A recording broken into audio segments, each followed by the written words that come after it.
Ejaz AK820 max mechanical keyboard, যা বর্তমানে একটি ট্রেন্ডি সেলিং কিবোর্ড। কিবোর্ডটির ইউনিক কালার ডিজাইন এবং কম্প্যাক্ট হয় এই মডেলের কিবোর্ডগুলো সবচেয়ে বেশি বিক্রি হচ্ছে। এই মডেলের সবগুলো কিবোর্ডই দেখতে খুব ক্লাসি এবং কম্প্যাক্ট, এবং আমি আগেই বলেছি কিবোর্ডটি একটি মেকানিক্যাল কিবোর্ড যেখানে প্রতিটি কি একটি নিজস্ব স্প্রিং ও সুইচের দ্বারা কাজ করে। এটার কিগুলো প্রেস করলে যে ক্লিকি সাউন্ড হয় যা খুবই স্যাটিসফাইং, এবং প্রেসিং করেও আলাদা একটা ফিল পাওয়া যায়।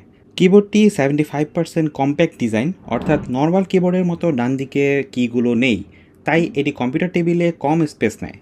পাশেই আরেকটি সুইচ আছে যেটির সাহায্যে উইন্ডোজ এবং ম্যাক দুইটাতেই ব্যবহার করা যায়, এবং ব্যবহার করার আগে জাস্ট এই মোডটি চেঞ্জ করে নিলেই হয়ে যাবে। এটিতে আছে TFT স্ক্রিন, যা কিবোর্ডটিকে আরও স্পেশাল করে তুলেছে। এই ছোট স্ক্রিনে সব কিছু সাইডের এই নব দিয়ে কন্ট্রোল করা যায়,